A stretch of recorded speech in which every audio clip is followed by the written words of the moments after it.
If you're using multiple services within AWS, then it can be challenging to understand the communication between them and to troubleshoot problems. AWS has a tool for this to help with this called AWS XRay. So let's try to set that up with a Lambda function using Node.js. Defining resources within AWS manually can be tedious and error prone. So I'm using CloudFormation to do this in a scripted way, so we can repeat the process. And you can also use the same recipe. Firstly, we're going to need an S3 bucket for the code, which is going to be contained within a zip file.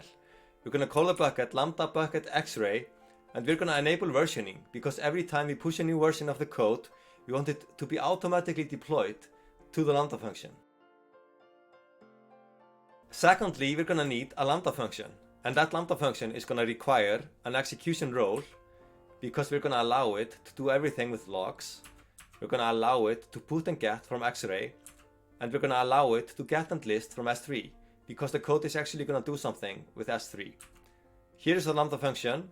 It's going to use the standard handler, it's going to use the role we defined above, and it's going to use the bucket and app.zip. Lastly, we're going to activate XRay.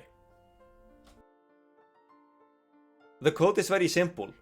We install and import the AWS XRay library, we import the client S3 library available from S3, and we wrap S3 with Amazon XRay.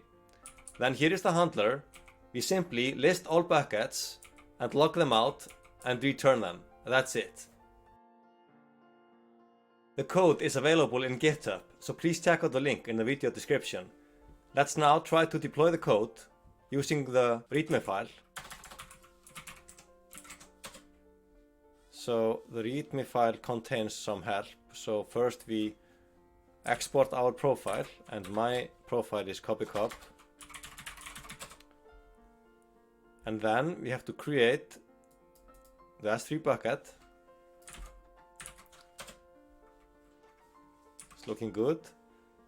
And then we need to zip and upload the application. So we zip it, and then we upload the file.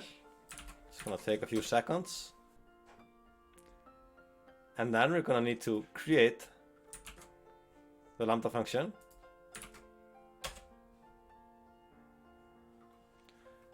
And that's it. I've logged into the AWS console and navigated to CloudFormation, and everything looks very good there. We have the Lambda function and S3. So let's head over to the Lambda function and let's see if we can try to execute it. Very unique name, Lambda function. And open index here so we can see the code. It's very simple and we test it out. Some random argument doesn't really matter. We invoke it. Yes, it's returning the intended results, the S3 bucket we have. And let's now navigate to XRay to see what we find there. The client is calling the Lambda function. The Lambda function is calling the S3 bucket. And some request times here. And here we can see the traces. Looking interesting. So yeah, that's it. That's it for this video. I hope you liked it. Please play around with the solution, play out with XRay, see what valuable insights you can get from it. And lastly, remember to delete everything, clean up after yourself, empty the bucket first, and then try to delete the stacks you created. Thank you.